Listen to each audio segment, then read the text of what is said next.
Hello friends, आपके अपने channel R K expert classes में स्वागत है।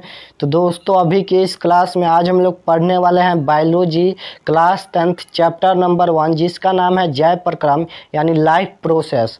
तो बहुत ही महत्वपूर्ण चैप्टर है जैव प्रक्रम, जिसमें ऑब्जेक्टिव प्लस सब्जेक्टिव क्वेश्चन दोनों क्वेश्चन देखेंगे। तो आज के क्लास बहुत ही महत्वपूर्ण होने वाला है, तो प्लीज़ आप लोग से रिक्वेस्ट है कि इस क्लास को अंत तक कीजिएगा। तो चलिए देखते हैं पहला नंबर क्वेश्चन। और उससे पहले आप सभी स्टूडेंट हमारे वीडियो को लाइक नहीं किए हो तो लाइक कर दीजिए, और चैनल पर नए हो तो चैनल को सब्सक्राइब कर लीजिए ताकि नेक्स्ट क्लास आपके पास ज़रूर पहुंचे। और इसमें 40 ऑब्जेक्टिव क्वेश्चन भी हैं, तो पहले हम लोग सब्जेक्टिव क्वेश्चन देखेंगे और उसके बाद ऑब्जेक्टिव क्वेश्चन देखेंगे।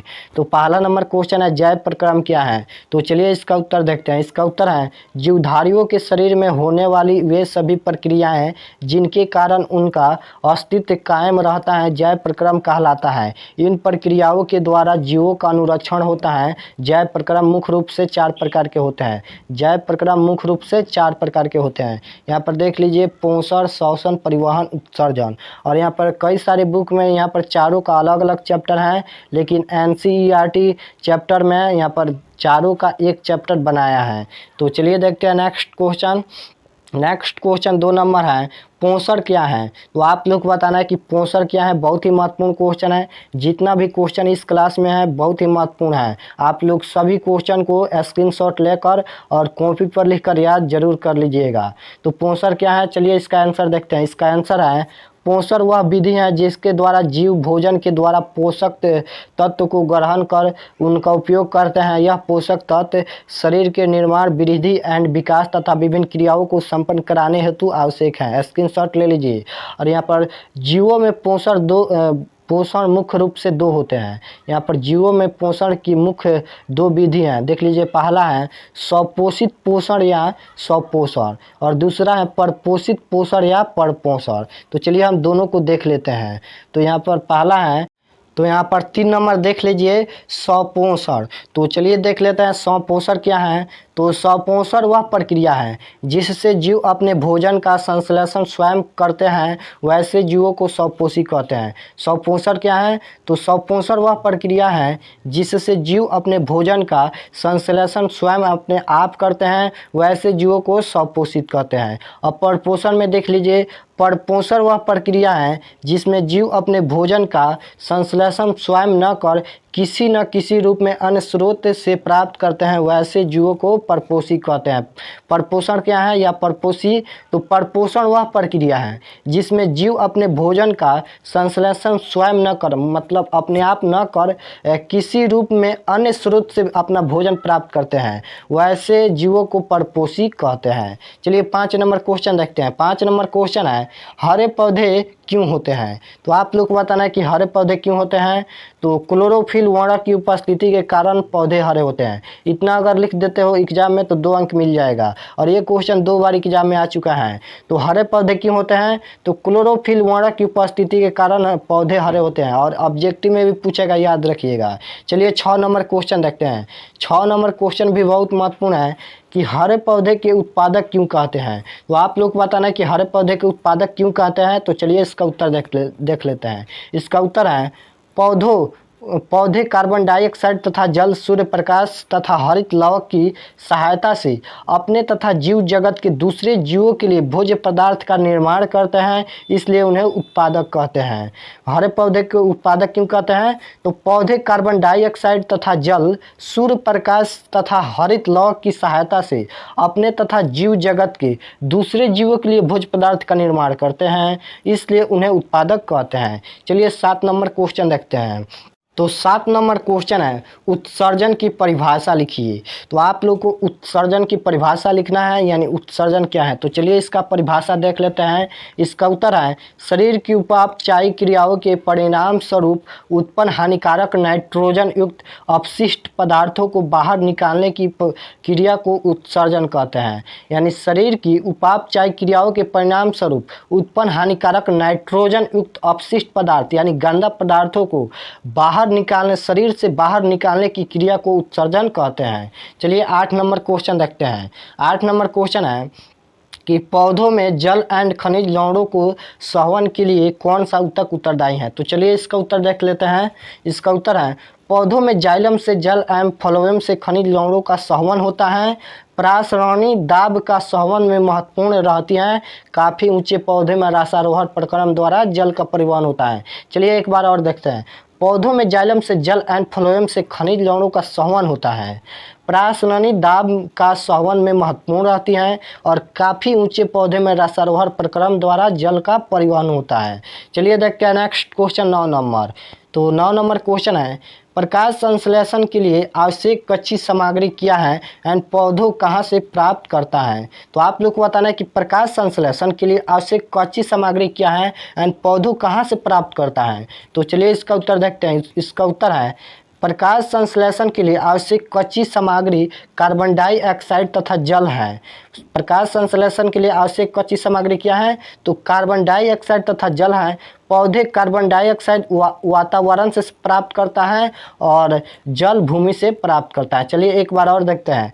प्रकाश संश्लेषण के लिए आवश्यक कच्ची सामग्री क्या है। तो कार्बन डाइऑक्साइड तथा जल है और पौधे कार्बन डाइऑक्साइड वातावरण से प्राप्त करता है और जल भूमि से प्राप्त करता है। चलिए 10 नंबर क्वेश्चन देखते हैं। 10 नंबर क्वेश्चन है कि हमारे आमाशय में अम्ल की क्या भूमिका है। तो आप लोग को बताना है कि हमारे आमाशय में अम्ल की क्या भूमिका है। तो चलिए इसका उत्तर देखते हैं। इसका उत्तर है अम्ल पाचन क्रिया संपादित करने से सहायता प्रदान करते हैं एंड भोजन के साथ आए कीटाणुओं को नष्ट करते हैं। अम्ल हमारे आमाशय में अम्ल की क्या भूमिका है।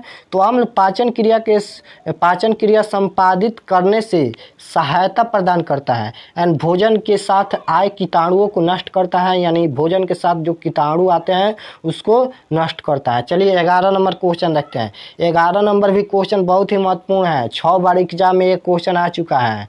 तो चलिए इसका उत्तर देखते हैं। इसका उत्तर है सजीव जगत में हरे पौधे सूर्य के प्रकाश की उपस्थिति में वायुमंडल से कार्बन डाइऑक्साइड ग्रहण कर और मिट्टी से खनिज लवण एंड जल अवशोषित कर पत्तियों में स्थित हरित लवक के सहारे ऊर्जादायक पदार्थों का निर्माण करते हैं। यह संपूर्ण प्रक्रिया प्रकाश संश्लेषण कहलाती है। प्रकाश संश्लेषण क्या है। तो सजीव जगत में हरे पौधे सूर्य के प्रकाश की उपस्थिति में वायुमंडल से कार्बन डाइऑक्साइड ग्रहण करता है और मिट्टी से खनिज लवण एंड जल अवशोषित करता है और पत्तियों में स्थित हरित लवक के सहारे ऊर्जादायक पदार्थों का निर्माण करते हैं। यह संपूर्ण प्रक्रिया प्रकाश संश्लेषण कहलाती है। चलिए 12 नंबर क्वेश्चन देखते हैं। तो 12 नंबर क्वेश्चन है किण्वन क्या है। तो आप लोग को बताना है कि किण्वन क्या है। तो चलिए इसका उत्तर देखते हैं। इसका उत्तर है किण्वन अवायवीय श्वसन है। किण्वन एक अवायवीय श्वसन है। ऑब्जेक्टिव में पूछेगा तो याद रखिएगा किण्वन एक अवायवीय श्वसन है जो ऑक्सीजन की अनुपस्थिति में होता है। इसमें ग्लूकोज का अपूर्ण दहन होता है। इसमें ग्लूकोज का अपूर्ण दहन होता है। चलिए 13 नंबर क्वेश्चन देखते हैं। 13 नंबर क्वेश्चन है कि श्वसन और दहन में अंतर लिखे। यहाँ पर श्वसन और दहन में अंतर बताना है। तो चलिए अंतर देख लेते हैं। अंतर कुछ इस प्रकार है। तो श्वसन में देख लेते हैं। यहाँ पर पहला नंबर अंतर। तो पहला नंबर अंतर है श्वसन एक जैव रासायनिक क्रिया है। श्वसन एक जैव रासायनिक क्रिया है और दहन में है यह एक अजैविक क्रिया है। उसके बाद 2 नंबर अंतर देखिएगा श्वसन में, इसमें पदार्थों का धीमी गति से ऑक्सीकरण होता है और यहाँ पर 2 नंबर दहन में है, इसमें पदार्थों का तीव्र गति से ऑक्सीकरण होता है। और यहाँ पर 3 नंबर है श्वसन में कि इस क्रिया में निकली ऊर्जा एटीपी के रूप में संचरित रहती है। और यहाँ पर 3 नंबर दहन में है, इस क्रिया में ऊर्जा प्रकाश एवं ताप के रूप में निकलती है। और 4 नंबर अंतर देखिएगा श्वसन में, तो यह एक नियंत्रित क्रिया है तथा कम ताप पर होती है। और 4 नंबर दहन में देखिएगा यहाँ पर, तो यह एक अनियमित क्रिया है जो उच्च ताप करब पर होता है। तो आप लोग इसका स्क्रीनशॉट ले लीजिए। चलिए देखते हैं नेक्स्ट क्वेश्चन 14 नंबर। तो 14 नंबर क्वेश्चन देख लीजिए। रक्त क्या है, इसके संगठन का वर्णन कार्य के साथ करें। तो यहाँ पर आप लोग को बताना है कि रक्त क्या है, इसके संगठन का वर्णन कार्य के साथ करना है। तो चलिए देख लेते हैं इसका उत्तर। तो इसका उत्तर है रक्त एक तरल सरल संयोजित ऊतक है। रक्त का संगठन एंड कार्य इस प्रकार है। रक्त के तरल भाग जिसे प्लाज्मा कहते हैं और इसमें तैरते हुए कणों को कणिकाएं कहते हैं। रक्त क्या है, तो रक्त एक तरल सरल तरल संयोजी ऊतक हैं। और ये क्वेश्चन हो सकता है 5 अंक में भी पूछ सकता है बायोलॉजी का, तो ध्यान दीजिएगा। रक्त एक तरल सरल संयोजित ऊतक है। रक्त का संगठन एंड कार्य इस प्रकार है। रक्त के तरल भाग जिससे हम प्लाज्मा कहते हैं, और इसमें तैरते हुए कणों को कणिकाएं कहते हैं। अब एक एक यहाँ पर देख लेते हैं कि लाल रक्त कणिकाएं का क्या कार्य है और श्वेत रक्त कणिकाएं का क्या कार्य है। और ये पूरा लिखिएगा तो 5 अंक मिलेगा। हो सकता है कि इस साल 5 अंक में यह क्वेश्चन पूछ सकता है, तो आप इसे याद जरूर कीजिएगा। तो देख लीजिए यहाँ पर लाल रक्त कणिका, इसका कार्य क्या है, इसको हम आरबीसी भी बोलते हैं। तो चलिए इसका उत्तर है, यह केंद्रक विहीन संरचना है। इसमें हीमोग्लोबिन उपस्थित रहता है जिससे रक्त का रंग लाल दिखता है। यह ऑक्सीजन एंड कार्बन डाइऑक्साइड का वाहक है। देख लीजिए, यह केंद्रक विहीन है, संरचना है। इसमें हीमोग्लोबिन उपस्थित रहता है जिससे रक्त का लाल रंग दिखता है, और यह ऑक्सीजन एंड कार्बन डाइऑक्साइड का वाहक है। और 2 नंबर है श्वेत रक्त कणिका है, जिसे हम WBC भी बोलते हैं। इसका कार्य क्या है, तो यह केंद्रीय रचना है। यह हानिकारक जीवाणुओं को नष्ट करता है। इसका कार्य है, यह केंद्रीय रचना है और यह हानिकारक जीवाणुओं को नष्ट करता है। WBC यानी श्वेत रक्त कणिका है। उसके बाद 3 नंबर पटिटकाणु को, इसका देख लीजिए, इसका क्या कार्य है, तो यह छोटी गोल रचना है। यह छोटी गोल रचना है। यह रक्त का थक्का बनाती है।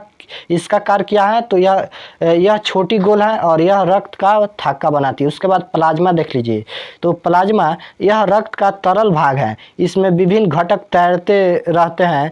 सीरम एक रुधिर प्लाज्मा है। चलिए नेक्स्ट क्वेश्चन देखते हैं।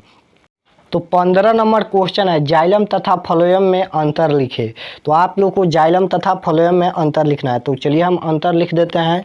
तो जाइलम में पहला नंबर अंतर है कि जाइलम जल एवं खनिज लवणों को भूमि से पौधों तक पहुंचाता है, और फ्लोएम सुक्रोज आदि पादप पत्तियों में निर्मित ATP ऊर्जादायी तत्वों को वृक्ष के सभी भागों में स्थानांतरित करता है। और 2 नंबर जाइलम में देखिएगा, तो 2 नंबर अंतर है, जाइलम अवशोषण का कार्य करते हैं, और फ्लोएम को देखिएगा 2 नंबर, तो फ्लोएम वितरण का कार्य करता है। स्क्रीनशॉट ले लीजिए। चलिए नेक्स्ट क्वेश्चन देखते हैं। 16 नंबर क्वेश्चन है कि मछली, मच्छर, केंचुआ, कुत्ता, मनुष्य का श्वसन अंगों का नाम बताना है। तो चलिए हम श्वसन अंग के नाम बताते हैं। तो पहला नंबर यहाँ पर देख लीजिए, मछली है। मछली का श्वसन अंग यानी मछली गलफरे से सांस लेती हैं, तो श्वसन अंग गलफरे हैं। और मच्छर, तो मच्छर का श्वसन अंग श्वास है। और ये क्वेश्चन ऑब्जेक्टिव में भी पूछ सकता है, तो आप लोग याद कर लीजिए। तो 3 नंबर है केंचुआ। केंचुआ का श्वसन अंग त्वचा है। और कुत्ता का फेफड़े हैं। कुत्ता का यहाँ पर श्वसन अंग फेफड़े हैं, और मनुष्य का यानी हम लोग का श्वसन अंग फेफड़े हैं। चलिए नेक्स्ट क्वेश्चन 17 नंबर देखते हैं। 17 नंबर क्वेश्चन है धमनी और शिरा, यानी धमनी और शिरा क्या है, और इसका अंतर भी पूछ सकता है एग्जाम में। तो चलिए देखते हैं। यहाँ पर पहला नंबर है धमनी। तो देखिए पहला नंबर में दिया है धमनी में कि धमनियों की भित्ति लचीली एंड मोटी होती हैं। धमनियों की भित्ति लचीली एंड मोटी होती हैं। और 2 नंबर में है धमनी की गुहिका संकरी होती है। और 3 नंबर में है धमनियों में ऑक्सीकृत रक्त होने के कारण लाल दिखता है। और यहाँ पर 4 नंबर है कि धमनी में कपाट नहीं पाए जाते हैं। धमनी में कपाट नहीं पाए जाते हैं। उसके बाद 5 नंबर में है धमनी में, तो धमनी के आयतन में कोई परिवर्तन नहीं होता है। और 6 नंबर में है धमनी में रक्त रुक रुक कर प्रवाहित होता है। धमनी में रक्त रुक रुक कर प्रवाहित होता है।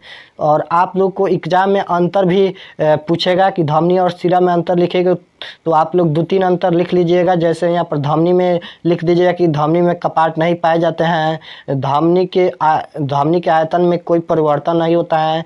धमनी में रक्त रुक रुक कर प्रवाहित होता है, यहाँ पर लिख लीजिएगा अंतर। उसके बाद शिरा को देख लेते हैं। तो शिरा में है, शिरा की भित्ति पतली एवं लचीली होती हैं। शिरा की भित्ति पतली एवं लचीली होती हैं। और 2 नंबर में है शिरा की गुहिका चौड़ी होती है। और 3 नंबर में है शिराओं के रक्त में CO2 की उपस्थिति के कारण नीली दिखाई देती है। 4 नंबर में है शिराओं में कपाट पाए जाते हैं। इसमें कपाट पाए जाते हैं और वहाँ पर कपाट नहीं पाए जाते हैं। यहाँ पर धमनी में कपाट नहीं पाए जाते हैं और यहाँ पर शिरा में कपाट पाए जाते हैं। तो चलिए देखते हैं नेक्स्ट। अब यहाँ पर ऑब्जेक्टिव क्वेश्चन आ गया, 40 ऑब्जेक्टिव क्वेश्चन है, तो ध्यान दीजिएगा। तो पहला नंबर क्वेश्चन है कि प्रकाश संश्लेषण की क्रिया होती है। तो आप लोग को बताना है कि प्रकाश संश्लेषण की क्रिया किस में होती है। तो प्रकाश संश्लेषण की क्रिया हरे पौधे में होती है, याद रखिएगा। तो ऑप्शन नंबर सी इसका राइट आंसर होगा। चलिए 2 नंबर क्वेश्चन देखते हैं। तो 2 नंबर क्वेश्चन है, हीमोग्लोबिन की कमी से कौन सा रोग होता है। तो आप लोग को बताना है कि हीमोग्लोबिन की कमी से कौन सा रोग होता है, मधुमेह या पीलिया या डायरिया या एनीमिया। तो याद रखिएगा हीमोग्लोबिन की कमी से एनीमिया रोग होता है। तो ऑप्शन नंबर डी इसका राइट आंसर होगा। चलिए देखते हैं नेक्स्ट क्वेश्चन 3 नंबर। तो 3 नंबर क्वेश्चन है, मानव हृदय में कितने कोष्ठ पाए जाते हैं। तो आप लोग को बताना है कि मानव हृदय में कितने कोष्ठ पाए जाते हैं। तो याद रखिएगा मानव हृदय में 4 कोष्ठ पाए जाते हैं। तो ऑप्शन नंबर सी इसका राइट आंसर होगा। चलिए देखते हैं नेक्स्ट क्वेश्चन 4 नंबर। तो 4 नंबर क्वेश्चन है, पादप में जाइलम उत्तरदायी है। तो आप लोग को बताना है कि पादप में जाइलम उत्तरदायी है। तो याद रखिएगा पादप में जाइलम उत्तरदायी जल का वहन है। तो ऑप्शन नंबर ए इसका राइट आंसर होगा। चलिए देखते हैं next question 5 number.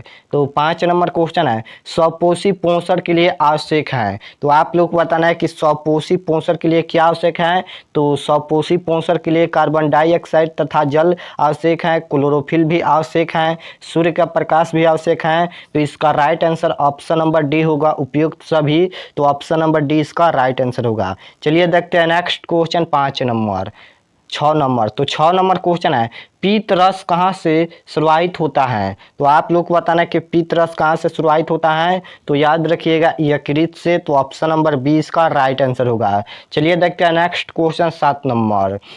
7 number question है, रक्त क्या है। तो आप लोग को बताना है कि रक्त क्या है।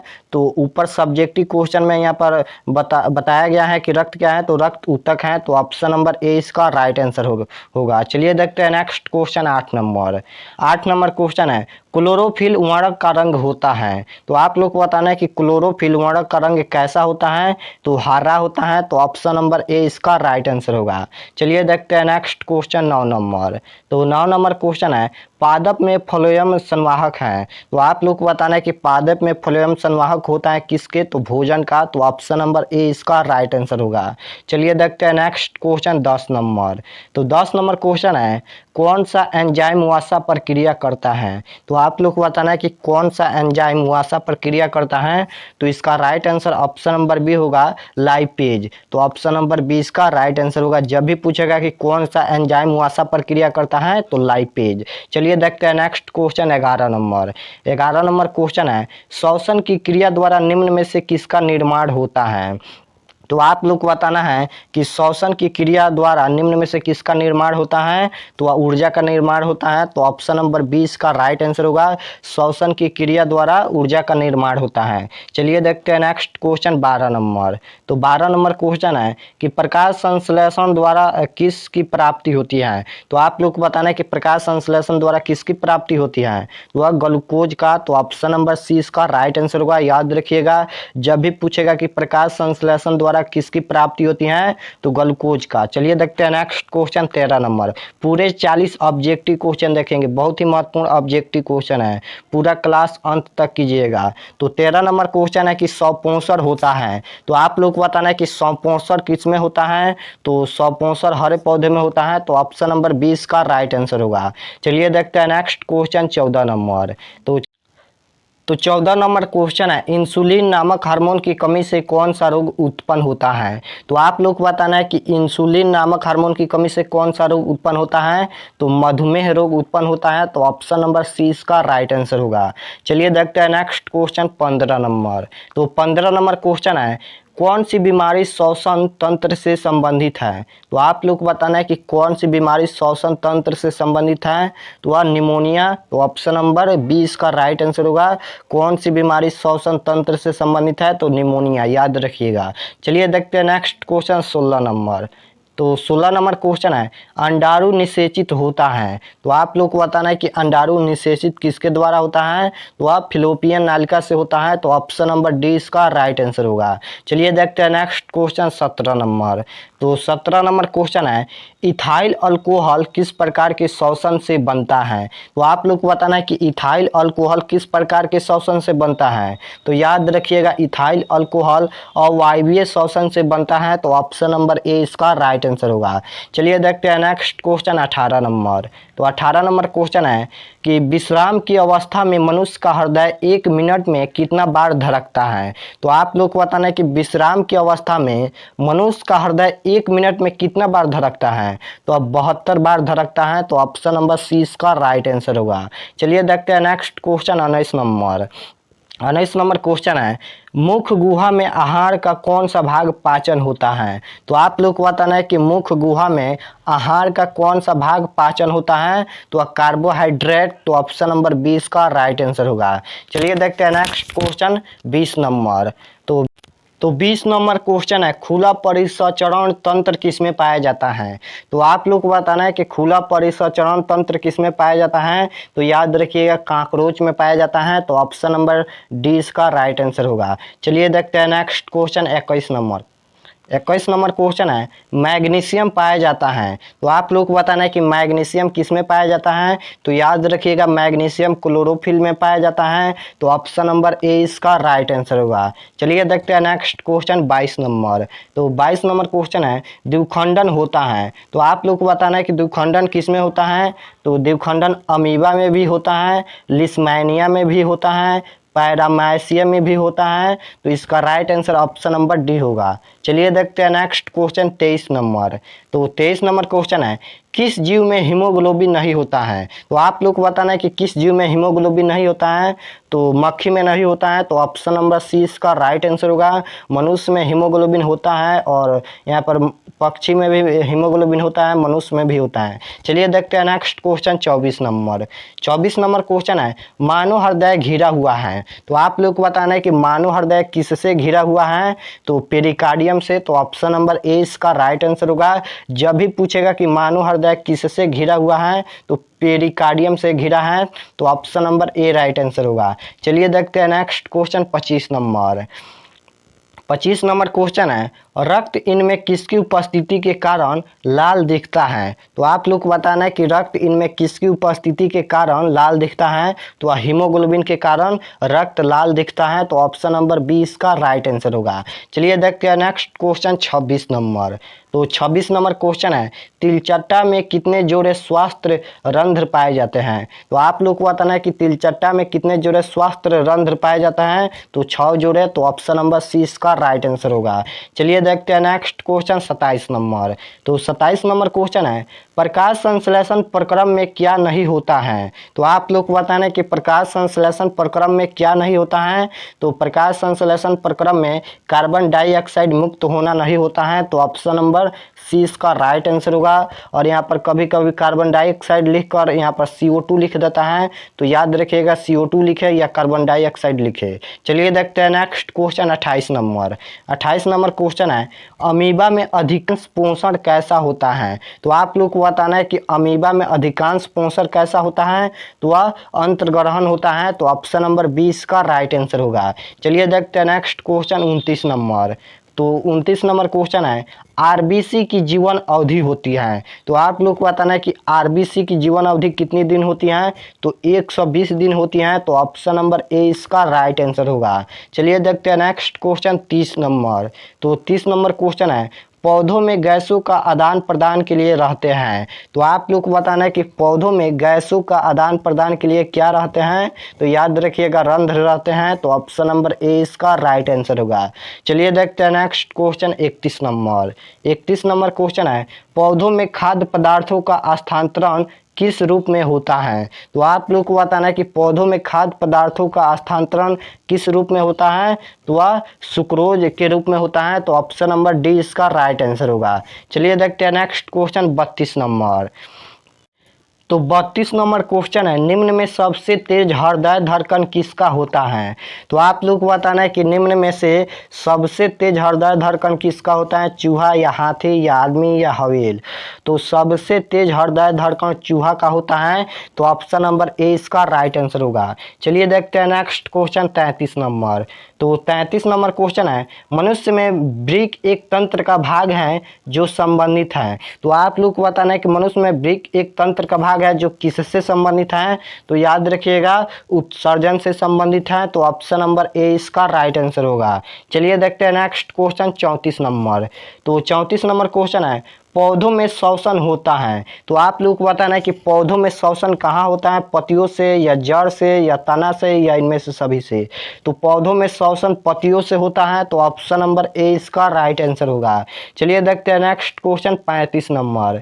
तो 35 नंबर क्वेश्चन है, हाइड्रा में क्या पाया जाता है। तो आप लोग को बताना है कि हाइड्रा में क्या पाया जाता है। तो याद रखिएगा हाइड्रा में स्पर्श पाया जाता है, तो ऑप्शन नंबर डी इसका राइट आंसर होगा। चलिए देखते हैं नेक्स्ट क्वेश्चन 36 नंबर। तो 36 नंबर क्वेश्चन है, शरीर में सबसे छोटी रक्त वाहिनी है। तो आप लोग को बताना है कि शरीर में सबसे छोटी रक्त वाहिनी क्या है। तो वह सबसे छोटी रक्त वाहिनी वायना केवा है, तो ऑप्शन नंबर डी इसका राइट आंसर होगा। चलिए देखते हैं next question 37 number. 37 number question है, पौधों में रसारोहण होता है। तो आप लोग को बताना है कि पौधों में रसारोहण किसके द्वारा होता है। तो जाइलम के द्वारा होता है, तो ऑप्शन नंबर ए इसका राइट आंसर होगा। चलिए देखते हैं next question 38 number. 38 number question है, दांत की सबसे ऊपरी परत है। तो आप लोग को बताना है कि दांत की सबसे ऊपरी परत क्या है। तो दांत की सबसे ऊपरी परत एनामेल है, तो ऑप्शन नंबर डी इसका राइट आंसर होगा। चलिए देखते हैं next question 39 number. 39 number question है, दही के जमने में कौन सी क्रिया होती है। तो आप लोग को बताना है कि दही के जमने में कौन सी क्रिया होती है। तो याद रखिएगा दही के जमने में किण्वन क्रिया होती है, तो ऑप्शन नंबर सी इसका राइट आंसर होगा। चलिए देखते हैं नेक्स्ट क्वेश्चन 40 नंबर। तो 40 नंबर क्वेश्चन है, वह कौन सा प्रक्रम है जिसके द्वारा शरीर में ऊर्जा का उत्पादन होता है। तो आप लोग को बताना है कि वह कौन सा प्रक्रम है जिसके द्वारा शरीर में ऊर्जा का उत्पादन होता है। तो वह श्वसन है, तो ऑप्शन नंबर ए इसका राइट आंसर होगा। तो मैंने इस वीडियो में जैव प्रक्रम का ऑब्जेक्टिव सब्जेक्टिव दोनों क्वेश्चन करा दिए हैं। तो कमेंट में ज़रूर बताना कि यह क्लास कैसा लगा, और आप लोग जितना भी क्वेश्चन इस क्लास में है आप लोग स्क्रीनशॉट लेकर जो क्वेश्चन याद नहीं है उसको बुक पर लिखकर याद जरूर कीजिएगा, बहुत ही महत्वपूर्ण क्वेश्चन है।